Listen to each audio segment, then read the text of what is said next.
well, I mean, January started not particularly great because it started with the LA fires, but it did start with exes with Man, Matt. that was We had last Matt year. on to talk about Sorry. that. Yeah, that was a year ago. It was a year ago we had Matt on, which is just insane.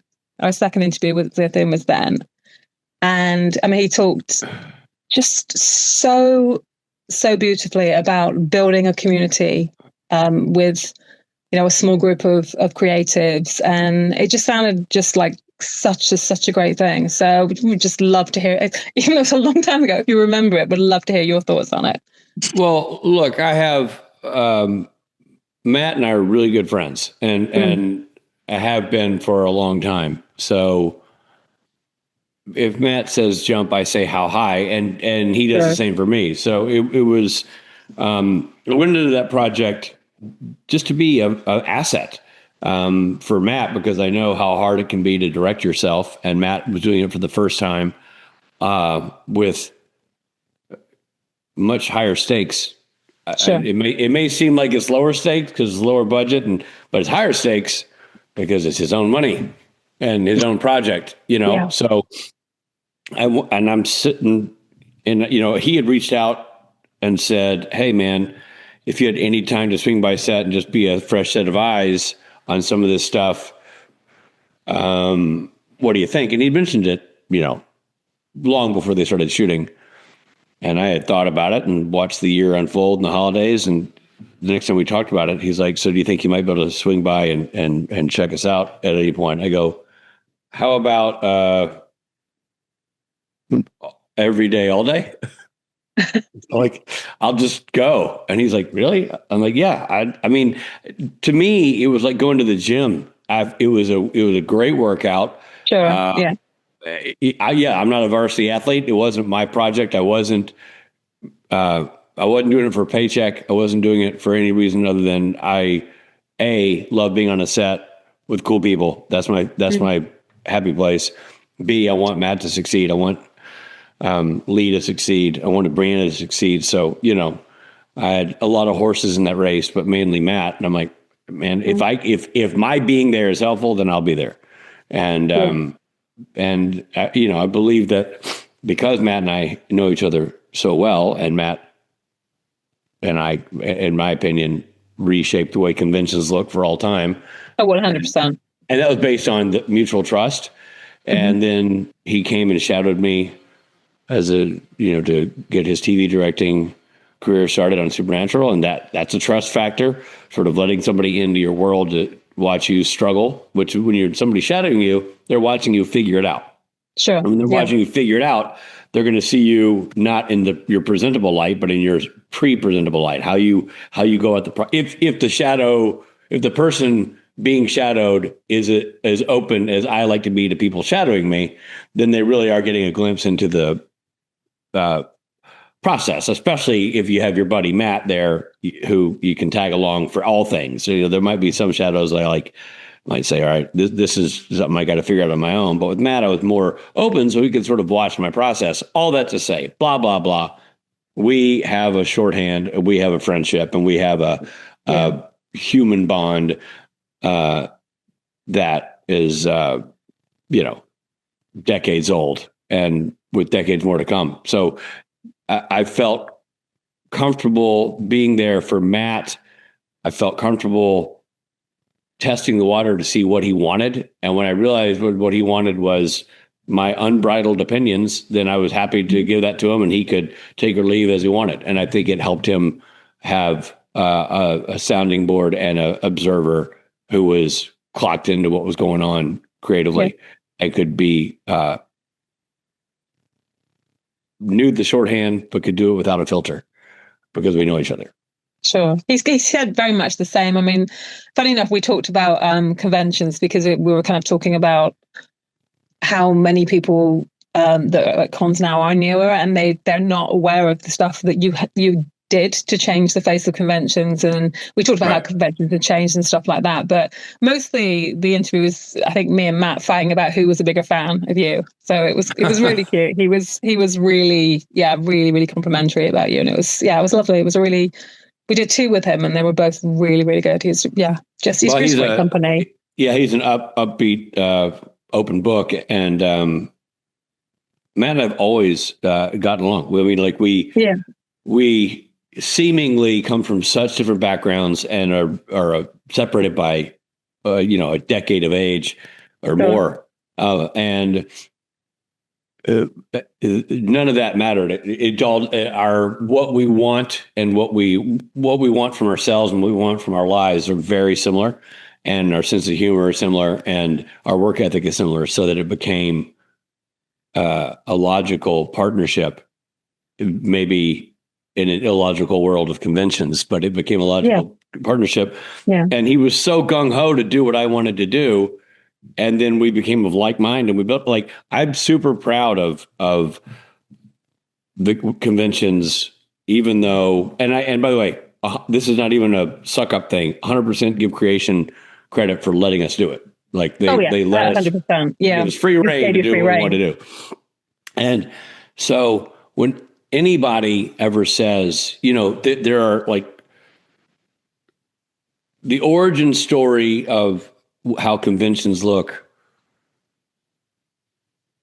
has my name and Matt's name side by side in the footnotes, and probably Jason Manson there as well because of the music thing. And those are sort of the foundational building blocks of the shift in how creation does their business. And I think you're right. I always tell JC, I'm like, my greatest accomplishment outside of having children will probably have been the footprint I left on conventions, and I will die in anonymity.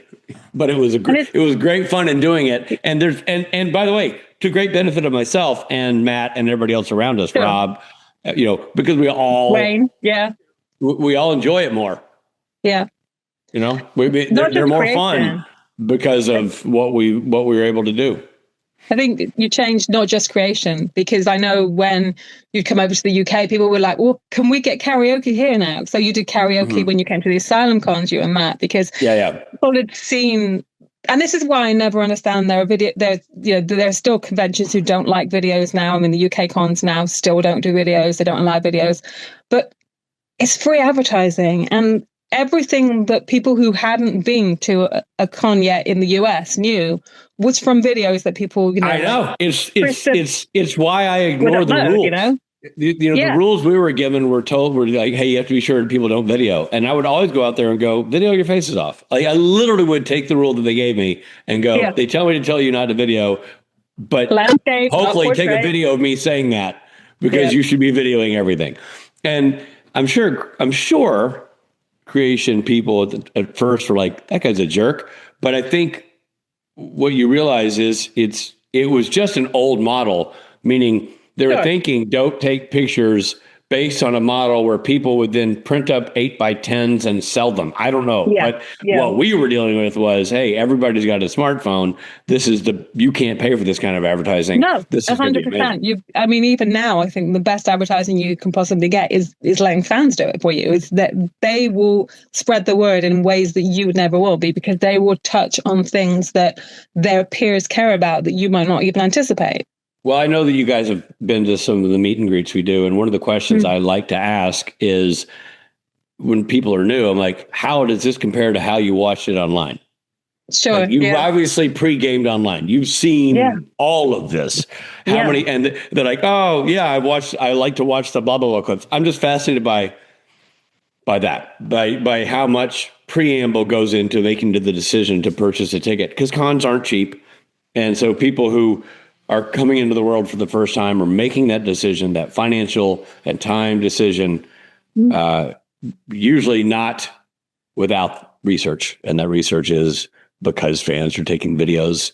100%. 100%. And it's why you get, these stories or the questions that get asked over and over. And people, I know it's baffling for you guys when people are like, seriously, pranks again, the train story again. But it's like someone, going to see like a huge band and wanting them to do their greatest hits. Sure. If you went to see Springsteen and he didn't do Born to Run, you'd be like, what the hell? No, 100%. I've actually made that same joke. I'm like, you want the Stones to do Satisfaction. You don't care that it was written in exactly that. 68.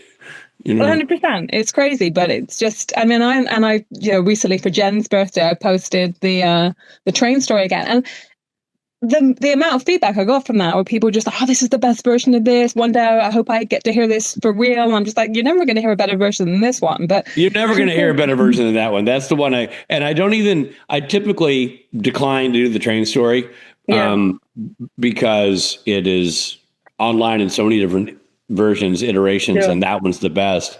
And also because unlike Rolling Stones Singing Satisfaction or Born to Run by Springsteen, you're not going to get 90,000 people singing in unison. You're going to get 2/3 of the room going, "Ah, Christ, we're going to hear this story again." So I kind of go, look, I get that for some people it's a new thing.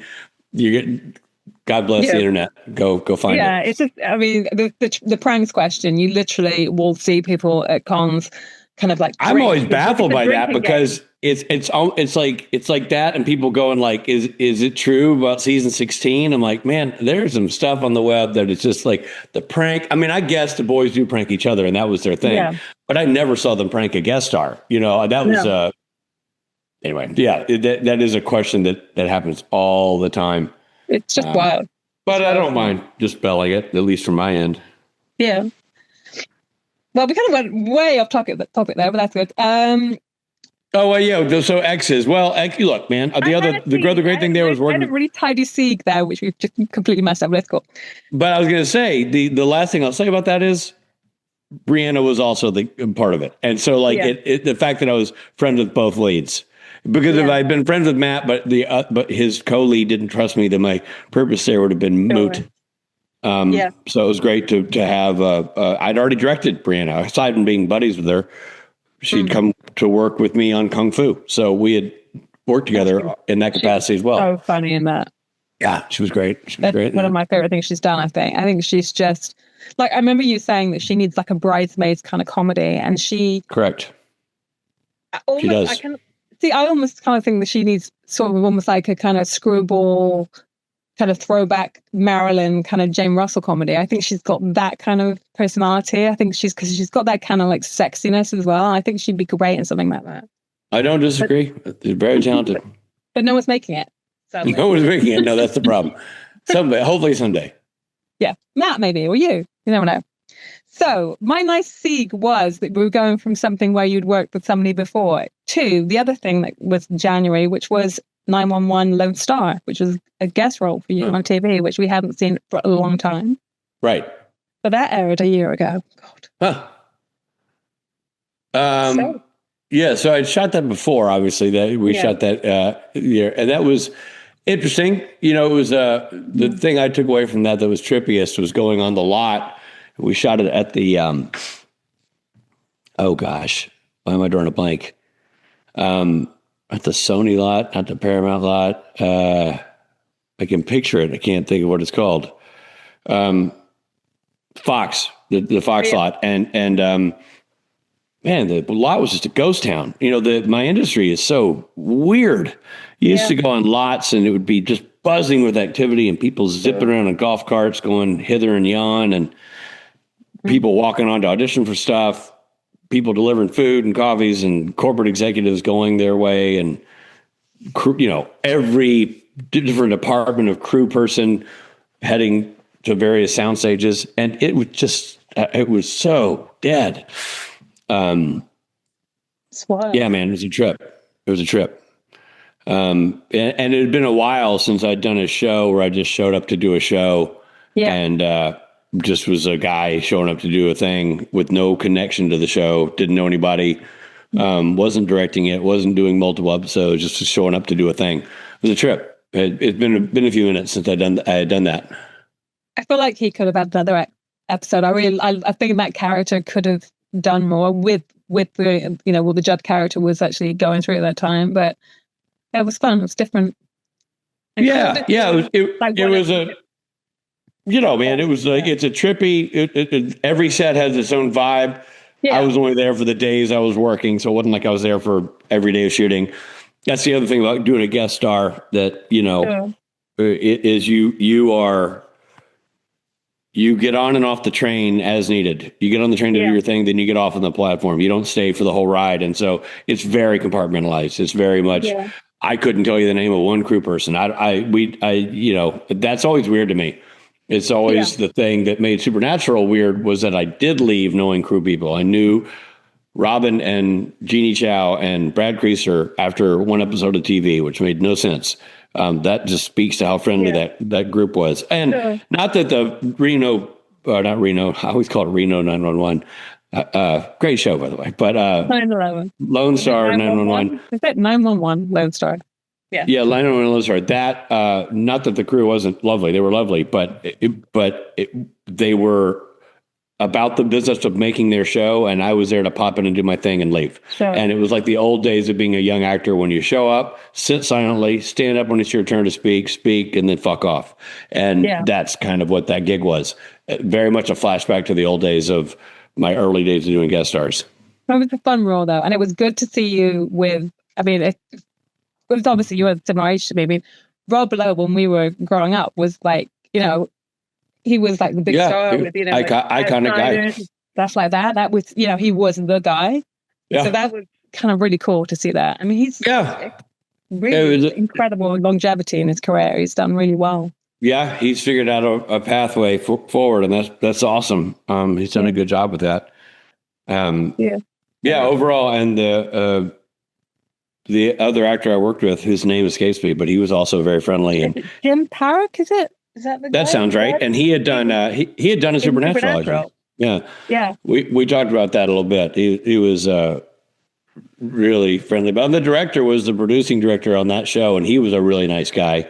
Kind of chatted a little bit. They just had a different. It was a very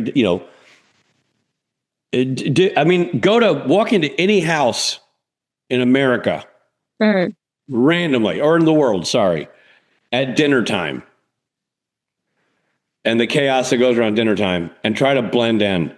That's what it's like being a guest star. Like, they have a routine, they know each other, they have a shorthand, they know what they're going to do and how they're going to do it. And you were just trying to not get in the way and just figure out, I was going. So, I had a couple of chats with him just while killing time. It was an interesting experience. Well, yeah, I've spoken to a couple of people that have been guests on shows with really established casts, and they've said it's just the weird. It's almost like that thing where someone brings their boyfriend home, and nobody knows this guy, and he's there, and everyone's got their own jokes and their shorthand, and you are very much the outsider. Yeah, and I don't care. I'm used to that. I'm used to showing up and going and doing my job and leaving. It's just been so long since I've done it uniquely in somebody else's show without any sort of connection to it, that it was a sense memory exercise. But so interesting in that regard. It's crazy to me, because when I kind of think about that being like the new kid at school, like again and again and again, and to make a career doing that, it's just the anxiety of just being the new person at work all the time is just insane for me. It is insane. And being an episodic director, at least for the first episode of a show, it's like being a substitute teacher, because you show up with your books in hand, and they ready know each other, control the classroom, even though they don't know who the hell you are. There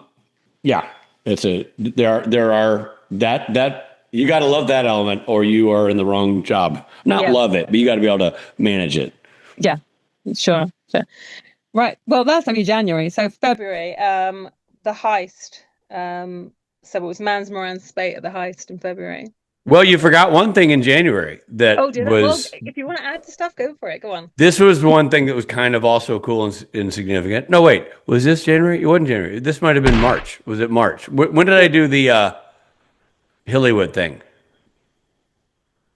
Oh man, that was early in the year. Yeah, I thought it was January. Anyway, it might have been February, but we'll talk about it anyway. Actually, let's talk about that. That's great, because the thing about that was, I didn't realize it was actually a secret.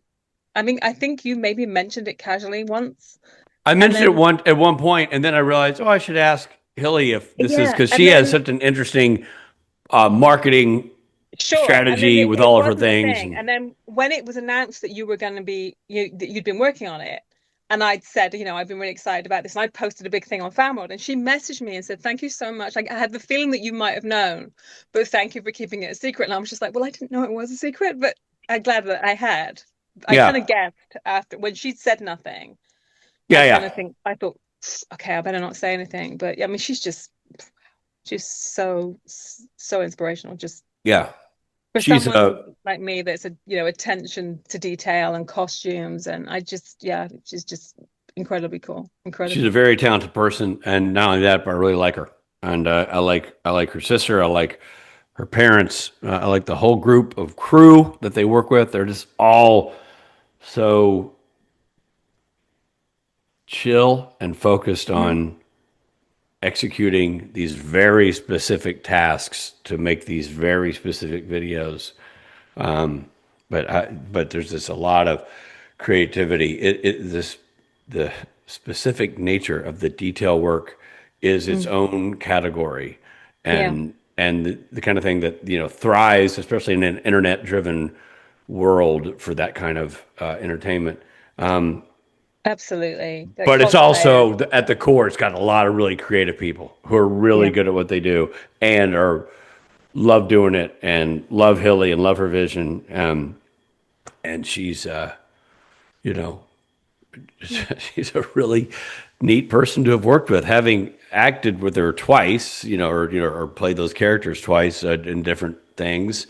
One was long term, the one where we did Stranger Things, mm, but then I popped into, well, more than twice. I did the Supernatural one, Supernatural two, and then yeah, on that one, the Stranger Things. And this was interesting because those were all both the girls, both sisters, yeah. and this one was only Hilly, and so I got to know her even better because we sort of talked more, and we Sure. always connected really well on those other ones, especially the one in Georgia where we spent some time together and just kind of rode around talking Yeah. classic music and stuff. She's just a cool person to spend time with. I enjoy her company, and then to be in that space where she wanted somebody to team up with on something because it Mm. wasn't going to be Hannah. And so it was really fun and cool to step into the world of the Hilly world universe that they have built and see all the passion and energy that they bring to every show, and then also Yeah. bring my sort of perspective to how to help execute her vision efficiently and while holding on to the creative genius of the whole thing. So it was really fun. Yeah. You mentioned the Stranger Things one, and it's something that I don't know if you're aware of it, but I thought was hilarious. Is just randomly, Glenn Payne from Driven, Hmm. he had tweeted that he would love to have seen something where you played a grown-up Dustin. And I was just like, because of the Hilly, and he had no idea. And he had just made the connection between you and Dustin just based on you. That's And when funny. I sent it to him, he was just like, no, he just couldn't believe it. But he just literally to him, he just saw the connection between the two of you. And it's really funny because I found like watching, like I've obviously watched it to the end now, and just like there's times I'm like, yeah, I see this, I do see it, just certain Mhm. little things, Even and the it's funny. mannerisms is Well, kind it's of the crazy. mannerisms, isn't it? It's absolutely the mannerisms. It's really, really funny. Well, And I I've saw never really season thought about one, it. so I haven't seen it since. But Oh, come on, He's a Kevin. very, what? very good actor for his age. Oh, I'm Yeah. sure. Yeah. I watched it to the end. I sat there and sobbed. Yeah. I'm one of the people who wasn't disappointed with it at all. I thought it was Yeah. a really beautiful ending, and Someday I'll watch it. I know that it's well received. Well the received. thing is, I think with the huge kind of time lapses between each season dropping, it's really hard to kind of keep the momentum. When Mm. you've got I'm one of those people I like to go, if I discover a show and it's just like, oh, it's got 5 seasons and I can bash through them. I'm not a binger, but I do like to know there's something else coming. When you've got something and it's like, this has been 5 seasons, but it's taken 10 years, Mm. it's really hard to not lose the momentum there, and for people watching it, and even for it loses it for me. I forget they're on. Oh, there's so many things I've started watching and then forgotten, and then eventually someone said something. Do you ever watch that? I'm like, oh god, yeah, I like the first season of that, and then I just lost track of it completely. I mean, I'm just watching The Night Manager at the moment with Tom Hiddleston, and the first season was 10 years ago. Yeah. It's like, what the hell? How was he in the first season? Yeah, he was, and it's taken 10 years and it's just. I think it was just that they were just busy constantly. I think. Yeah, but it's just never happened. You get to that point, and then you get people going, "Oh, he looks right. It looks older." I'm like, no shit, really? Yeah, unsurprising, and but it's just. Then you find yourself having I want to commit to watching this, but do I want to commit to watching the 10 episodes of the season that was 10 years ago to remind myself of it, because I don't really remember it, Yeah. I don't know, man. It's a weird way to make TV, but it is crazy. Stranger Things, at least they did a thing where I think they said, yeah, these are the 4 episodes out of the whole thing you need to watch for it to make sense. But still, it's just, I miss when TV was just like, TV. Yeah. I mean, like it's better now, but I agree with you. It's funny going through, I watched, what's the Adam Scott show, Severance. And my wife and I sat down to watch the second season and watched the first episode, and we're like, what the hell was all that? We had to go back and watch the final episode, because we could my retention was not years long. I couldn't remember any of it. I struggle with remembering. I mean, my memory is not. I think it feels like, and this is one of the things that I think it's just a byproduct of the way TV is done now. But you can't. You might have just said this exact same thing, so I'm probably repeating you. But you totally not just lose momentum as a viewer, you lose momentum as a production. Crews can't make a living doing one show every 4 years. No. Yeah. They have to go show. So a model like Supernatural, that's kind of, that keeps your crew together. Everybody works and stays together. Reno or 911, whatever, same thing. Yeah. Continuity of stories, continuity of characterization. Yeah, but also you get a little bit if you have a hit album and don't put another album out for 5 years, you might lose some of your audience. It's 100%. It's a different kind of. It's weird, but I know that technically they have to, because of what they're trying to accomplish visually and blah blah blah. But it's crazy though. The whole model of television, movies, everything's changed so much. It's just I know, it's weird, and I'm clearly getting old. It's just all like, no, don't like it now.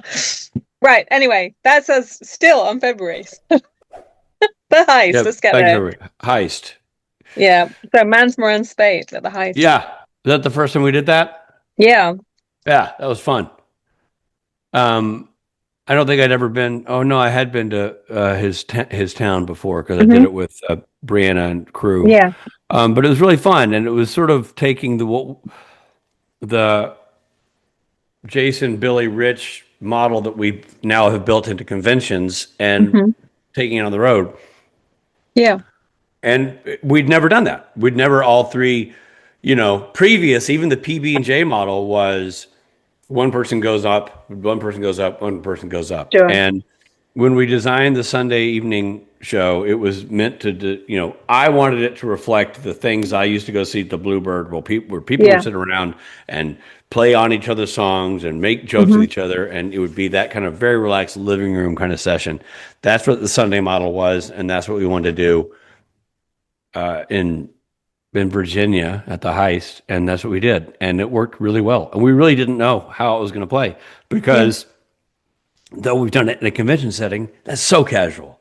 It's not up on a stage. It's not, if you don't necessarily have to be as dialed in on the other guy's songs as if you're all performing. So we got there and did a day of rehearsal, and put a little more thought and effort into being sure we could co-mingle on each other's songs. And I thought it played out really well and paid off really well. I thought it was very, very fun. Certainly fun from a entertainer standpoint from what we were doing. It was fun. But the videos look good. Obviously, we didn't make it there till the end of the year, but yeah, it certainly looked fun. Yeah, it was a good time. Yeah, I'm going to jump forward till May, so Mercury now, because otherwise we're going to be here all night. So literally, I had to do like real bullet points for this. Okay. So Mercury Lounge, which it's still maybe my favorite show that you've done. That was great. Mercury Lounge was so awesome. First time we played with Mark Shepard. Yeah. And that made it unique and interesting. And it was a very casual show, less pomp and circumstance, less, I don't know what to say, less stagecraft. I mean, we obviously the same thing, but we didn't have Emma. We had Meredith Lane.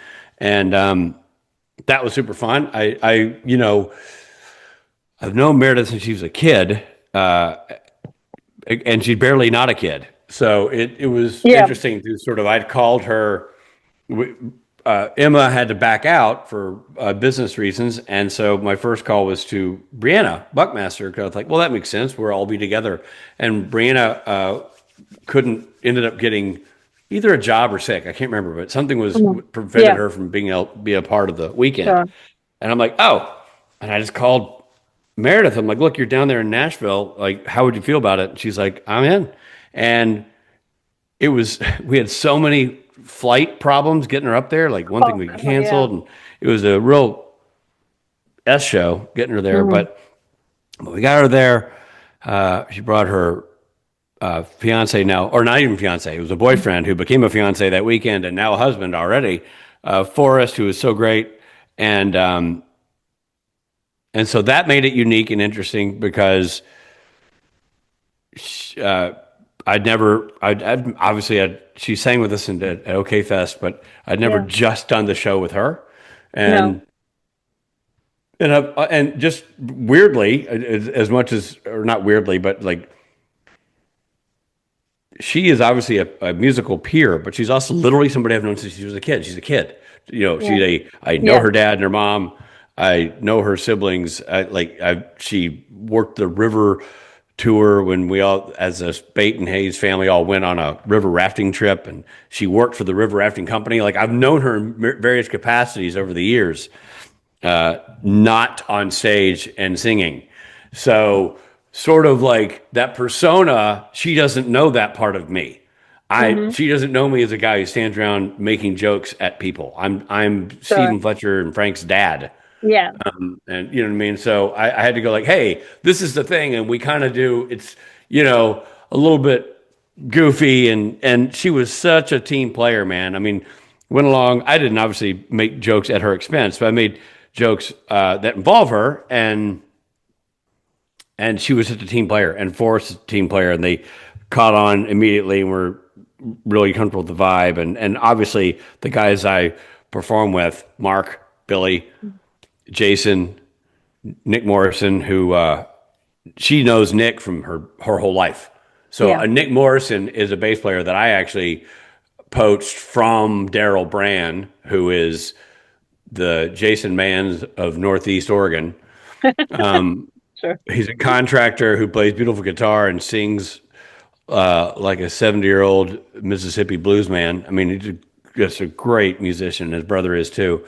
And they, in their musical journeys, had picked up Nick Morrison as a buddy and professional partner. I know Nick plays with Craig Brand, who's Daryl's brother in New York. They are in jazz combos together and stuff. So Nick had played bass for us in Oregon. And so we're doing that show. And like, well, Nick is a local because he's a New Jersey based. We'll grab him, which I actually think was great for Meredith to see another friendly face that she's played with before, because he has played bass behind her many times.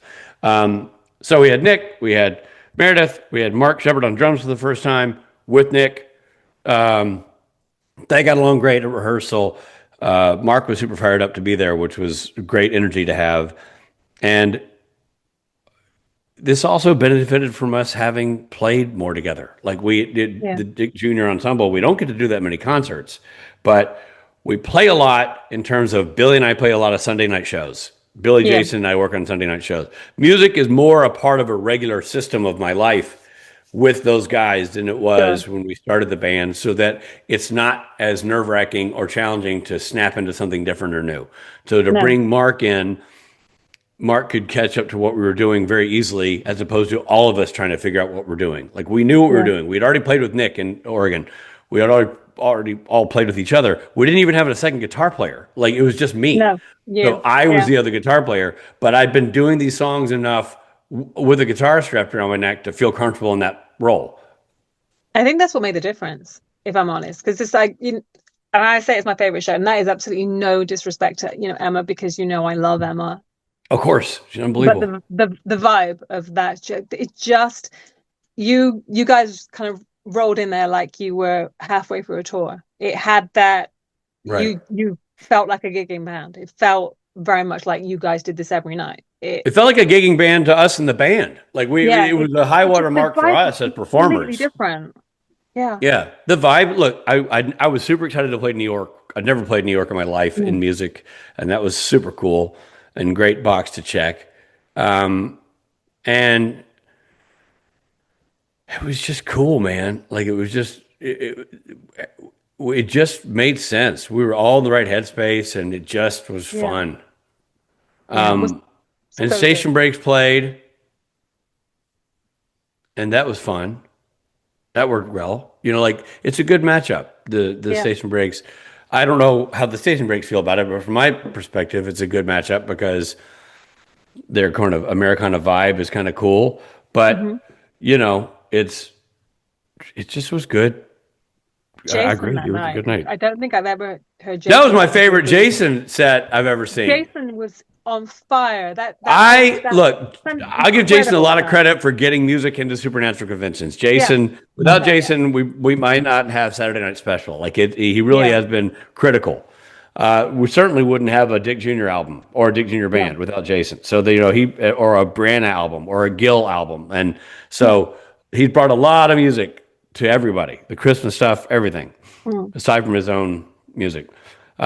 But I'll take one little win for forcing him out of the I'm going to stand here with an acoustic guitar rut and making him have a band. Not that I took any arm twisting at all. I just, in the course of building a show previous to Mercury Lounge, I said, after we played Exit In one year, I'm like, I'm done having acoustic openers. Like, it doesn't make any sense. Well, I'm not a coffee house band. And by the way, neither are you guys. Neither are you, Jason. You're actually a band. I have your albums. You're a band. So put a band behind you. We're going to have a band. And I think it's been really fun and freeing for him to get back in it. He's done it before, obviously. Genuinely, I can't remember. I mean, I've been seeing Jason, God, it's like, it must be nearly 20 years. We're getting up there. It must be 2007, 2008, something like that must have been the first time I saw Jason. And I don't think I've ever seen him shine quite like he did that night. He sounded so great. I think that having the louder music behind him made him kind of raise his voice a bit. He just sounded so good. It was such a great time. Yeah, I agree.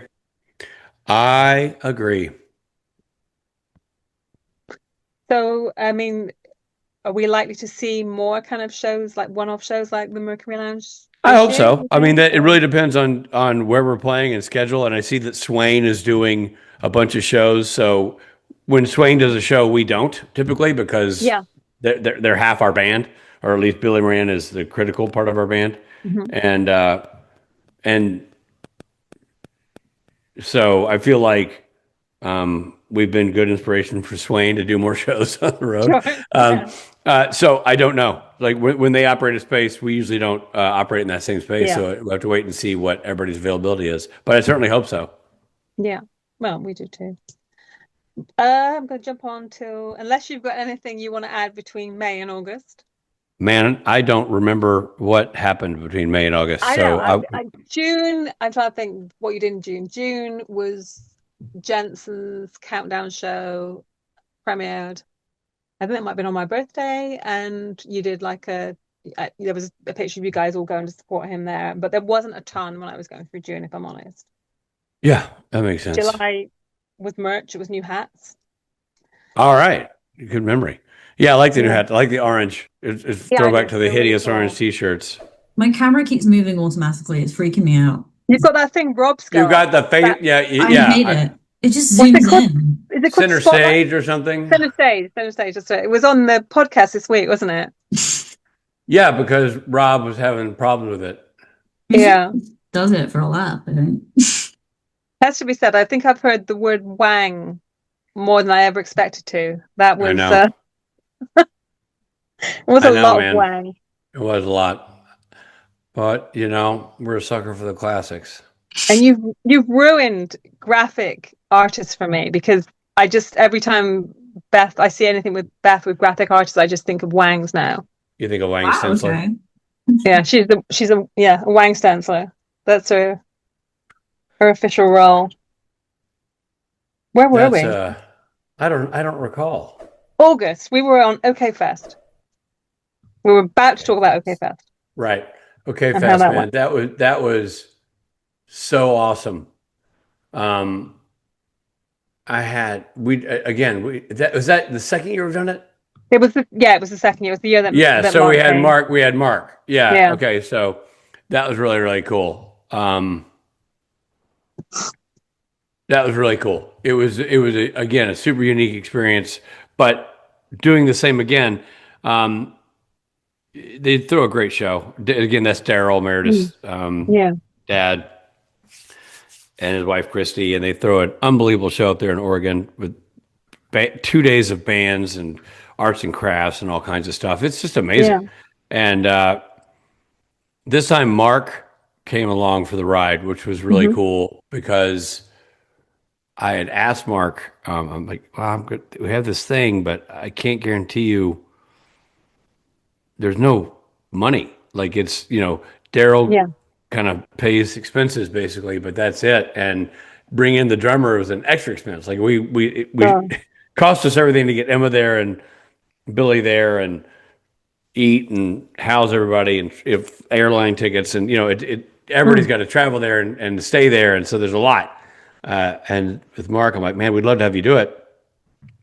I want to put it on your radar, but zero pressure, because there's no way we can take care of anything financially.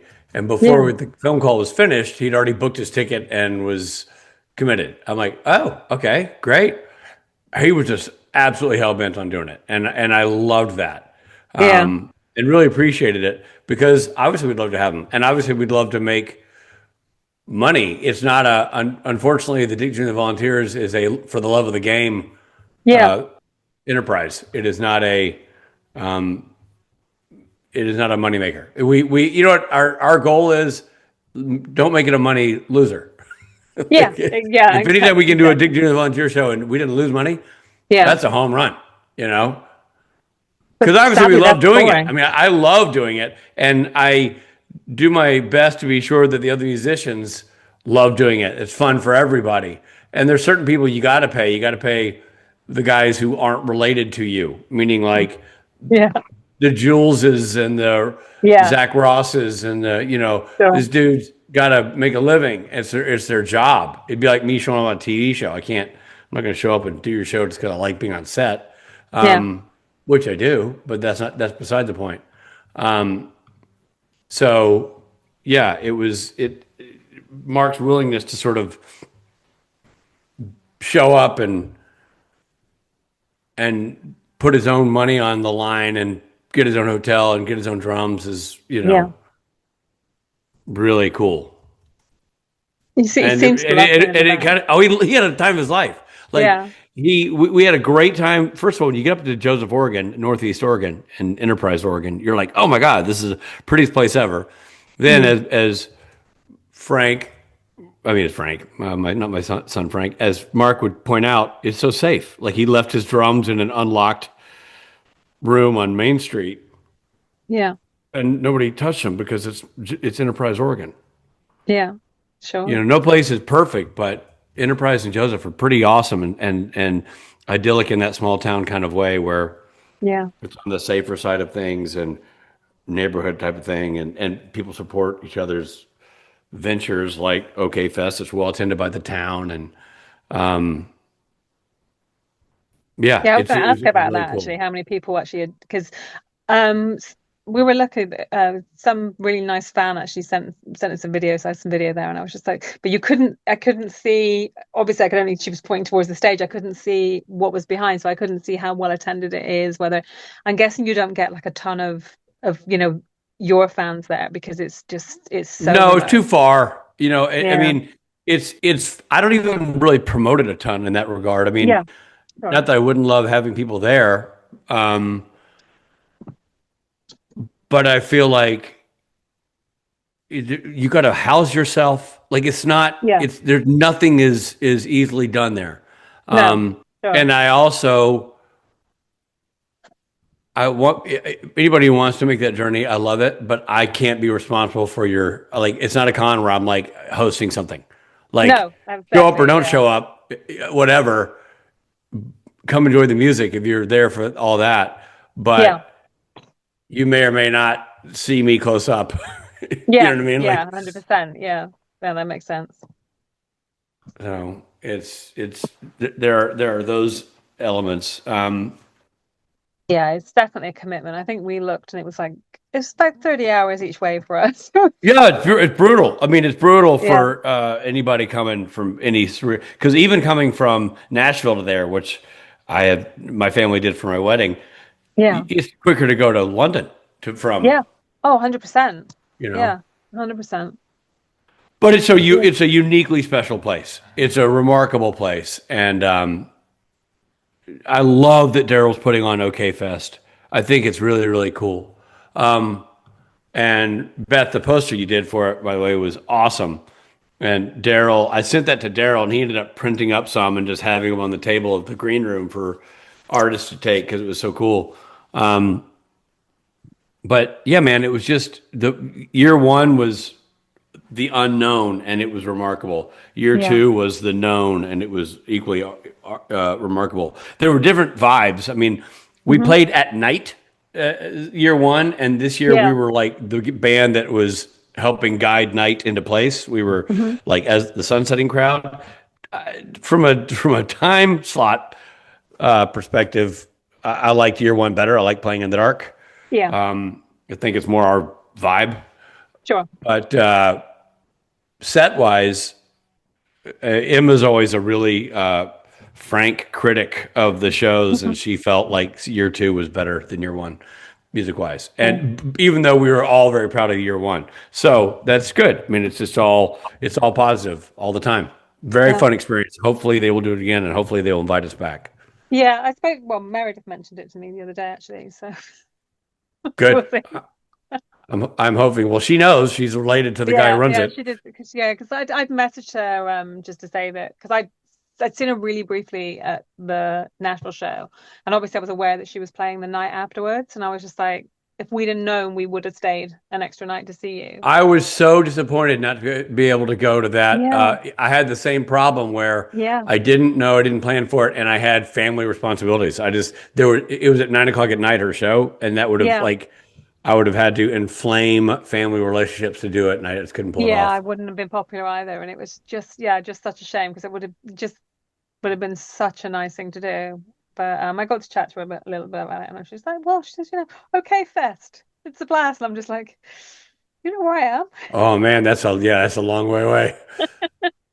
It's like, yeah, you're cool, but I think I've said a couple of times to you. It's like we find the limit of my love right there. It's just the limit of my love is Oregon. That's too far for me. Yep, I get it. Yeah, I have family, and even there, it's even flying out and to where they are. It's still you're still talking sort of 6 or 7 hours from where they are. So they're kind of Salem way, Oregon. Salem, Oregon. Yeah. Yeah, so it's still a long way. So yeah, maybe one day if the world doesn't burn, we'll see. I'm with you. It's a good goal to have. Life goals. I mean, I'd love to go to Oregon anyway because I'd love to go to their thing. I've always wanted to go to Portland because there's some. Portland's really awesome, man. I love Portland.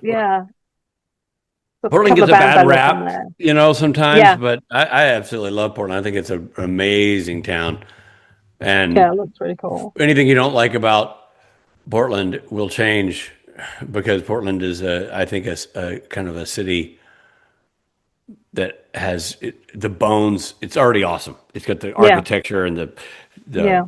the infrastructure, the pro teams, the what do you call it? The public transportation is awesome. So, anything that is struggling there, hopefully can be righted, and it'll just continue to grow into a great city, destination city. Sure.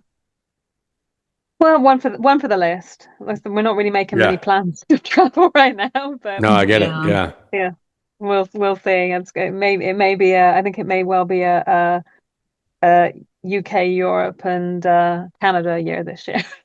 So Understood. we'll Wow. see. Understood. So next up was September, which was obviously September was Supernatural's 20th anniversary, and Vancouver. For us, the biggest thing we did, I think one of our 10 exclusives that we did this year was your birthday thing, which was like the Speight 101 thing, which was basically a kind of beginner's class to your career, which was inspired by the number of new fans that we get. And then that still is something that just delights and surprises me, is the number of people I have who are still just discovering Supernatural, just discovering you, that message me and say, well, where do I find this? Where do I find that?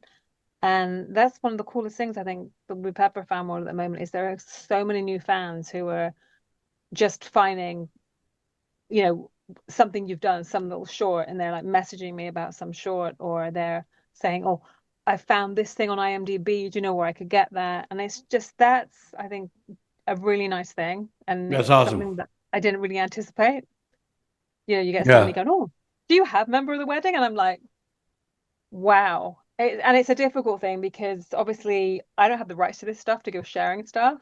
Right. And I'm always really aware when we share little clips of things that it's gonna get people messaging me and say, do you have the rest of this? And I don't want to go down that path of us being a kind of resource for all that kind of stuff, because the people who made that deserve the rights to their work, and they deserve the ability to make money from that work if they still can, if it's something they can put out there in a legitimate way. But it's still, I do get a lot of joy about sharing those strange little things that I do have in the archives, because Yeah. Yeah. it delights people when I think recently I put a bunch of the Zippo ads up, and the Hmm. amount of hits we got and feedback we got from people who'd never seen those, that were just thrilled.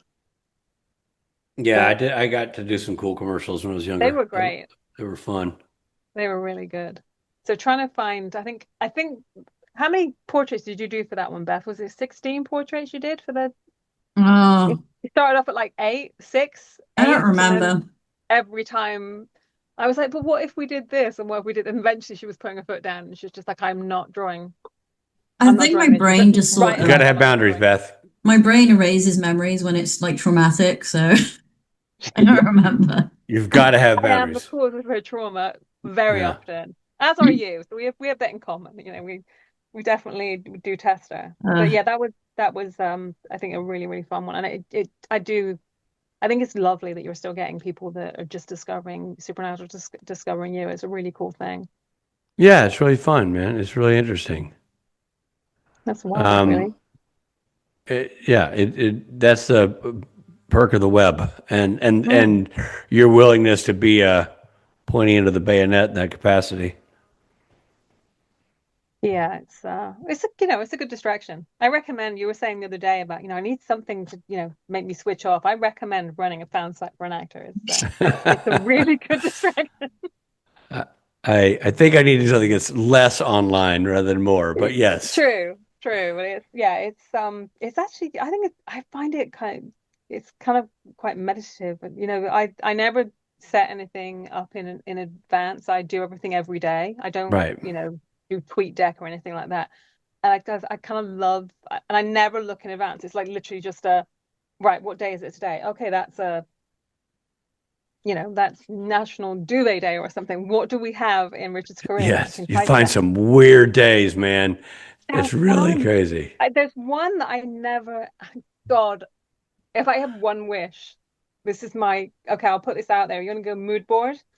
There is a sneak a zucchini onto your neighbor's porch day. That sounds offensive. Mm. It's not an aubergine. You're okay. It's not an eggplant. It's good. But yeah, it's the most random national day ever. And I would dearly love to find something in your career that I could use for that. So, That's a challenging one. Start looking at zucchini rolls, anything to do with that would be good. Zucchini centric something or another. All right. Yeah. I'll keep you posted. Because at the moment, that's the one area you're letting me down. It's the one where, and somebody sent that to me and was just like, I guarantee you can't fit that. I'm just like, do you know what? I'm going to have to admit defeat. That I can't do. But no, but there again, life goals.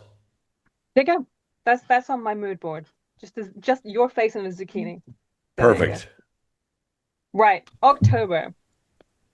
Exit In. Oh, Exit In was great, man, because it was Halloween, and that was when we realized it was Halloween and not December, because Exit In has traditionally been a December show. I spearheaded the whole concept of like, well, let's make it a Halloween show, and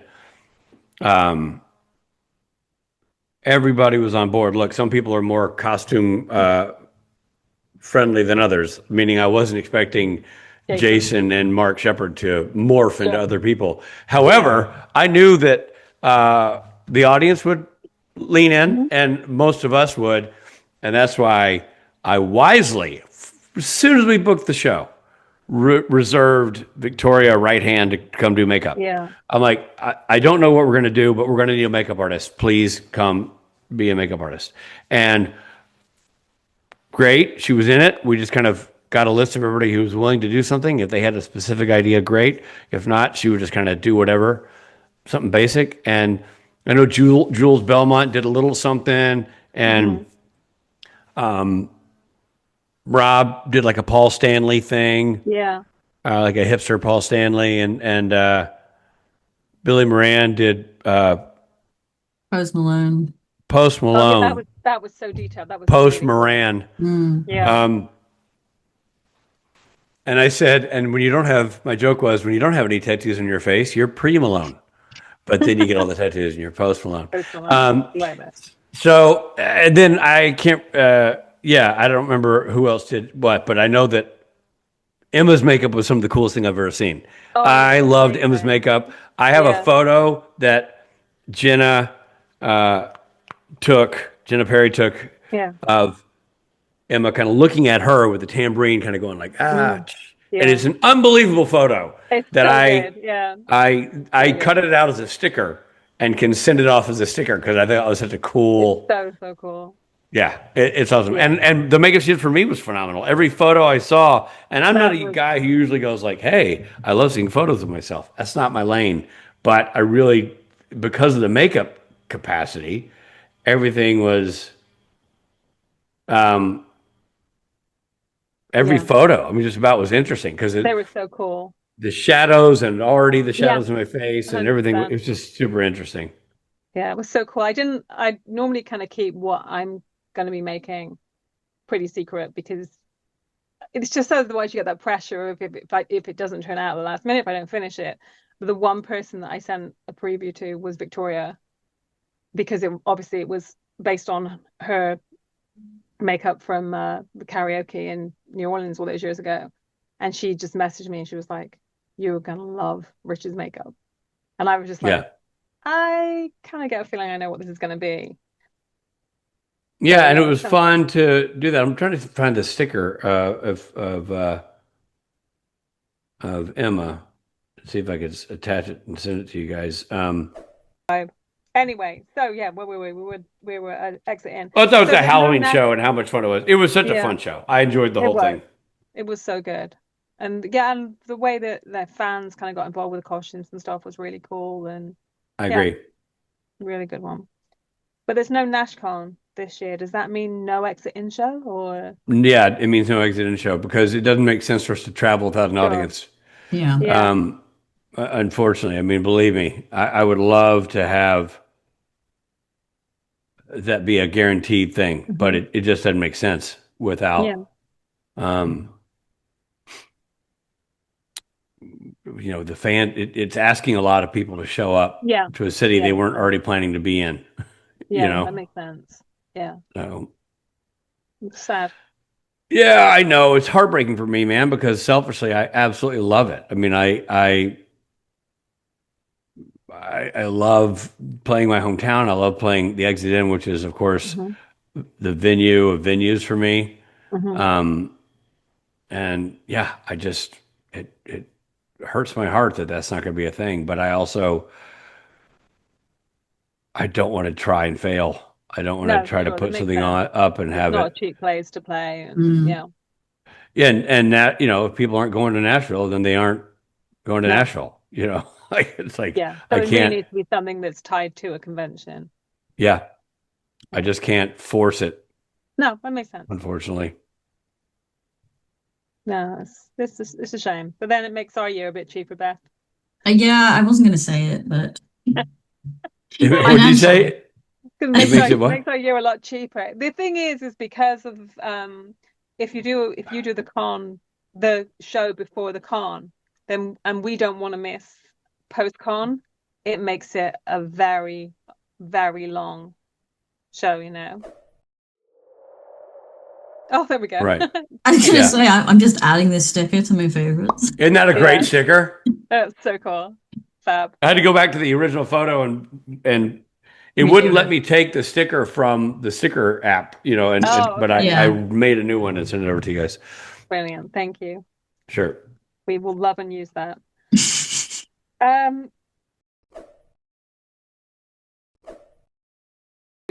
Creation at Sea. Oh, yeah. Man, there was a surprise of the year. Yeah, because you were unsure. Everybody, not me, everybody thought it was going to be a shit show, and it was a blast. It was so fun. We all had a great time. The people who signed up showed up with a great attitude. And honestly, we all came with a great attitude. I remember Matt calling me. It's like, dude, we got to make this fun. I'm like, I'm all about making it fun. I believe I've spent a pretty long time proving that I'm a guy who will do my best to draw blood from a turnip when it comes to making a good time out of nothing. And turned out that we didn't need to work that hard to make it awesome. It was just awesome. It was super fun. Yeah, it looked it. I know the staff, like all of our team members that we're all friends with, all had a great time too. It was just everybody. I think everybody was expecting one thing and got the polar opposite, and it was a blast. Yeah, it definitely looked fun in the picture. It did look like, was it a kind of completely new group of fans? It didn't look like, I wasn't seeing any kind of familiar faces in the pictures that I saw. People that some. I mean, I probably half and half. There's some people that I see all the time, and some people that I did not know. That's nice. And it was a smaller group. I think. I don't know if they'll ever do it again, but now that they've done it, they should, because now people. It's kind of the word of mouth thing. Do it now, don't they? Because it was just so fun. It was so cool. Yeah, I think the idea of something like that where it's a little more expensive, but it is a bit more boutique. I think maybe there is an audience for that. For people. Well, the thing that was interesting about it is that we were very much a throwback to the old conventions in a way, where we all stayed in the same hotel because we were all in the same area, and so weirdly, you would see, you're paying to go do ziplining with Rich, but you also might end up just on the water slides with Rich randomly because we were all doing the same stuff. Sure. You know what I mean? And that was kind of fun. I think people dug it. It was like Rob and Matt and I stumbled into this bar in part of the ship, and there's a young British fellow playing guitar who was unreal. He was so talented and could cover anything and had a beautiful voice, was a great player, and had the sort of repeating pedals where he was a showman, right? He'd loop himself, and it was great. And we loved it. And then we only saw it briefly, so like one night for a little bit of time in an empty bar. And we're like, hey, are you playing tomorrow night? He's like, yeah. I'm like, great, we're coming back and we're bringing people. And we just told all the fans, like, look, this is where we're going to be. if you want to come have beers where we are, Nice. and we filled the joint, and he was like, "Whoa!"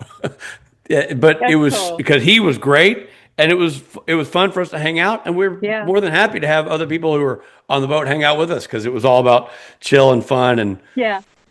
and so it was awesome. And then the snorkeling trip we did was great. Yeah. It was a ton of people.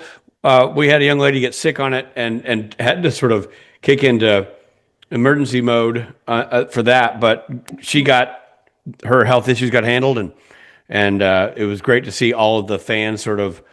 Somebody's an ENT, somebody's a former nurse, somebody's a current nurse, swoop in and take care of her.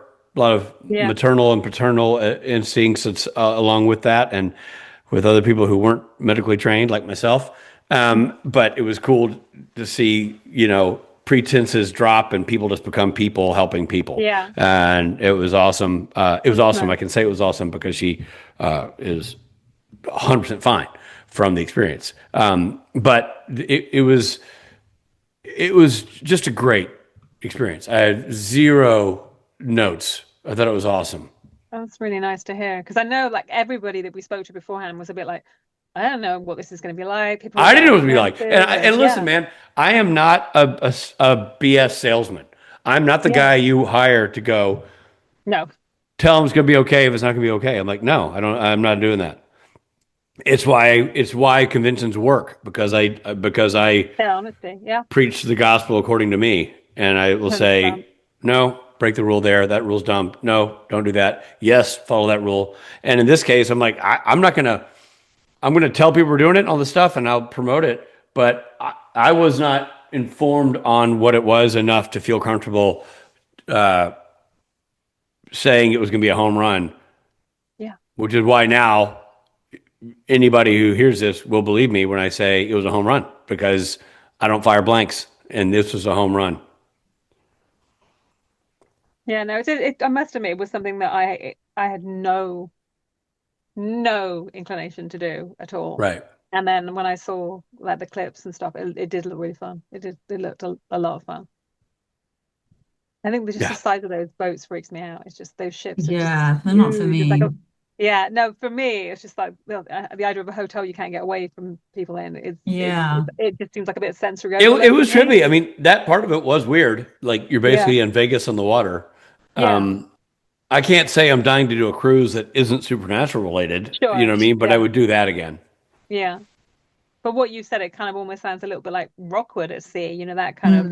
It was very just, again, there's also thousands of people that you don't know there who aren't there for that, but people who are, it was really, really cool. And I think everybody I think everybody I ran into was like, this was awesome. And I think most fans didn't know what they were in for either. And it became real positive. Really good.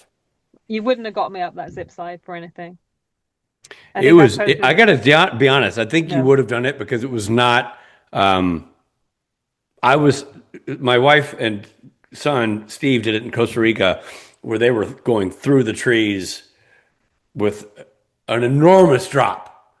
And I was like, wow, that's cool. And I thought that's what we were going to go do. We were on like the man-made ship-owned island of made-up land. And so it was like a big Disney-ish thing. So you're doing it over theme park. It felt very much like a Disney ride. It was cool, but at no point was I nervous. I don't climb a ladder. There's no way.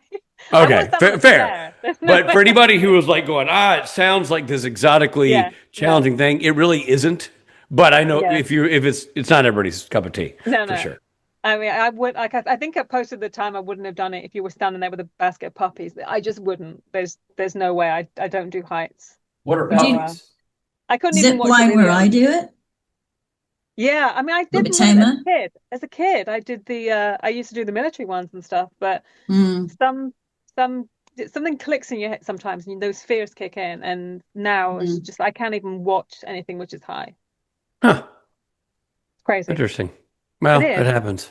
That's why I don't like flying. It's because heights. Yeah, I don't like it either. But me and my dad are both scared of flying, but we're also really stubborn. So we tend to just blackmail each other into doing something. I don't hate flying enough now to let it stop me from doing the things I love. Well, that's the thing about it. If you don't love to fly, which I don't love to fly, but if you don't fly, there's a lot. It cuts off a lot of opportunities for you. So my life would be very different if I've never taken a plane, for sure. yeah. So yeah, without a doubt. So December, another kind of really cool and slightly different fandom thing was the Brazil con, which just looked insane. Yeah, that was crazy. That was wild. That was really, really trippy. Rock stars. Yeah, it definitely was role playing somebody famous for a weekend. Yeah. You know, that was really, really cool. And I don't know what to say. It was just really, really cool. It was incredibly well run by the CCXP people. The staff was unbelievable. From, I mean, people that you knew and worked with all weekend to somebody you just run into to ask a question. Everybody was kind, friendly, knowledgeable. I just thought it was a well-oiled machine of the highest order, and so much fun. It just was so much fun. The spectacle of it was great, and the crowd participation was unparalleled. It was just insane. The footage was just wild. I mean, just seeing people just literally going crazy, like in a stadium, as if you were, like the Rolling Stones or something. It was the coolest. Yeah, it was insane. Amazing. It was. I've never done anything like that, and I won't be able to do it again until I get invited back to Brazil, hopefully someday. Yeah. And the bump we got from fans, the amount of people that were kind of reaching out, tagging us, messaging about what a great time they had, sending me their ops and stuff was really cool. Just the engagement, people just had the best time. Yeah, it was really nice. I think everybody had a great time, and I would do it again in a heartbeat. It was awesome.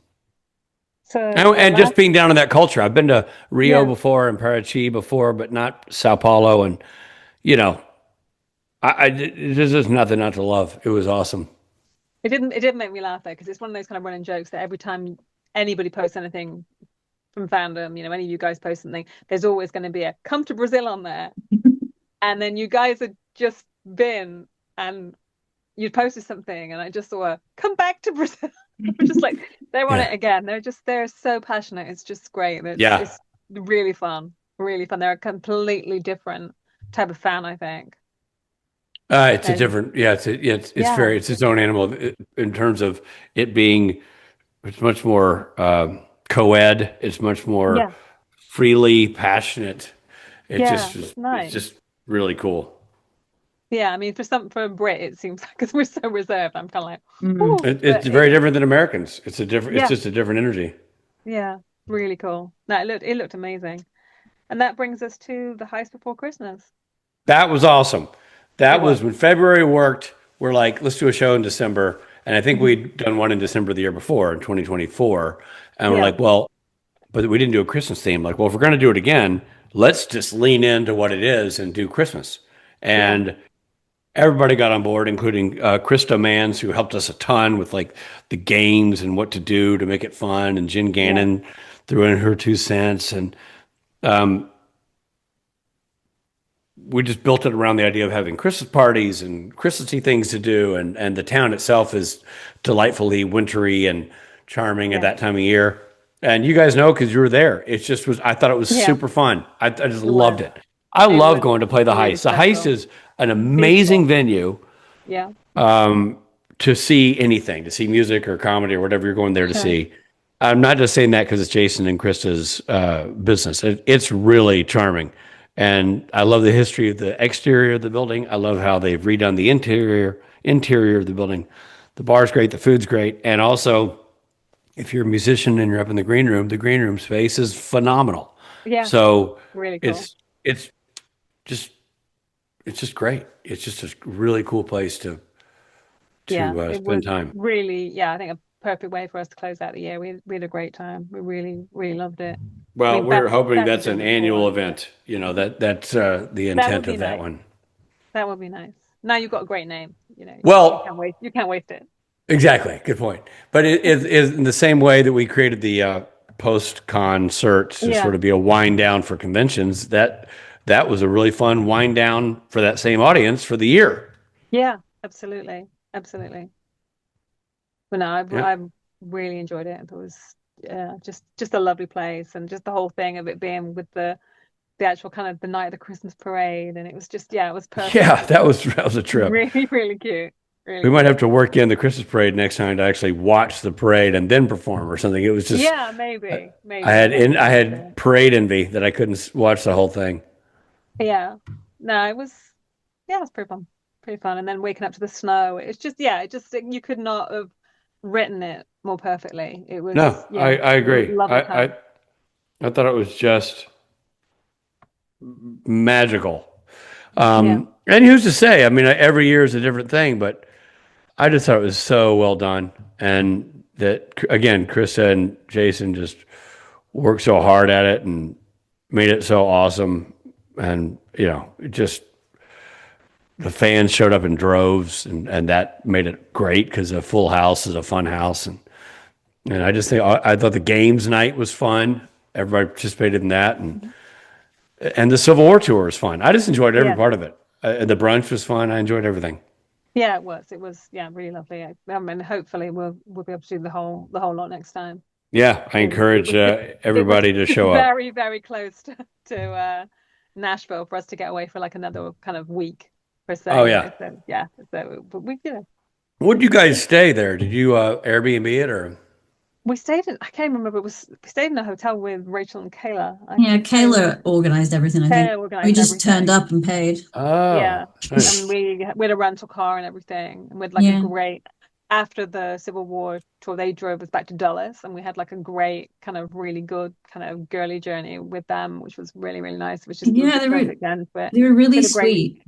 They are, and we had a great time. Really enjoyed it. Oh, good. It was like an hour and a half back to the airport, wasn't it? And I was I made that made that drive the next day. Yeah, but they said it was like they really, really enjoyed driving us to the airport, which I thought was really sweet. It was lovely. They're just really, really good bunch of people. It was really, really fun. That's awesome. Really good time. And then you're doing it again in February. Yes. Without us. I know, but different. It's a different thing. It was not. That was a spontaneous thing because it was Paul, right? It was Paul. Yeah, it was Jason, Billy, and Paul. And when Paul was unable to make it, Rob and I sort of threw our hat in the ring to show up and be a part of it. Yep. The Speight breaks, as we're calling it. The Speight breaks. That's funny. Yeah, I saw that poster. That's clever. I love a pun. I love a pun. I can't back off a pun. It's gonna be fun. Going back to that town is really charming, and since we'll be so close, it makes perfect sense. Yeah, of course, in Norfolk. Yeah, I did get tickets. I was going to come, but I've made the sensible decision. I've got to think about the other people in my life who aren't very keen on me traveling to the US right now. It's so I mean, it's not fair to put that kind of worry on them right now. They're kind of rightfully fairly rocked by the things of course going on at the minute. So I've said, okay, we'll see how things go a little further down the road. But anyway, that's February. We skipped January, which is, of course, the return of the Friday people, which long overdue. Long overdue. Yeah. It'll be very fun coming up this week. Yeah, this week. Really looking forward to it. Doing Vegas. We haven't done Vegas in a couple of years, and being back on Fridays. Although I'm there on Fridays anyway. Like I'm there hanging out and doing selfies and talking to people out at the merch table. But it'll be fun to be back on stage with Robbie. You get rules and regs back? No, I'm not. I only did that because they made me do it. So as soon as they stopped being a requirement, I'm not doing that. That's your free bird. Come on. Well, that'll be one of those shows things where you go to the concert and going, "Damn, they didn't play Born to Run." Because exactly. Yeah. Okay. Well, is it? Think of yourself as a sucker for the classics. You love the old OG convention stuff. Yeah, show my age, I guess. But it'll be fun and Fridays will be Jason Mann's still there, still on Yeah. stage, nice. hosting with us. It's a 3-man hosting act, and Okay. it'll be really fun. Cool. Is it just Vegas, or is it the whole tour now? It's the whole tour, schedule pending, but Sure. it's everything this year. Amazing. Yeah, we're excited to be back doing it. It's gonna be cool. Damn, more expensive worth. Well, when you show up, when you do a con, aren't you usually there on the Friday anyway? We try to be. Doesn't usually pan Sometimes, out. yeah, we try to be. It's just, it's not, yeah. I mean, obviously, it depends. The thing is now, I mean, I think we've done so many that the whole kind of going in and sitting and watching all the kind of panels and stuff is not really for me anymore. Sure. Yeah. You're there for other if I'm stuff. there, I'm probably there to see friends I haven't seen. I mean, last time we ended up in, Nashville Zoo because, I hadn't seen Sarah for a couple of years, and it was more important for me to see someone that I hadn't seen for a while than someone that I'd seen in May. No offense. Yeah, it makes total sense. I think that because that's the important. I mean, these cons are about, ultimately they're about more than just you guys, aren't they? They're about the connections that we make, the friends that we've made, and so it's trying to get the balance between both things. But yeah, I'm definitely looking forward to another Friday. Being a Friday person is fun. I'm not sure if I can still fit into the shirt, but I'll have a look. I'm excited to get back there. It'll be fun to be back on stage on Fridays and hopefully build some of that energy back up. Sure, definitely. Yeah, more. Yeah, definitely. Anything else we can look forward to this year? Not worth talking about. The year is new and things are pending, but I'm not sure what's going to solidify. Sure. So to be continued. Yeah. Well, obviously there was a new song at the Heist. So will that be recorded at any point? Maybe. Yeah. We're there'll be another Dick Jr. album this year for sure. Well, we're trying to figure out. Kind of a big thing, Rich. Come on. I was thinking of TV stuff, but unrelated. The band stuff. Yeah, Billy and I have been meeting on that and trying to figure out when to record something. So we will definitely do a new Dick Jr. album this year.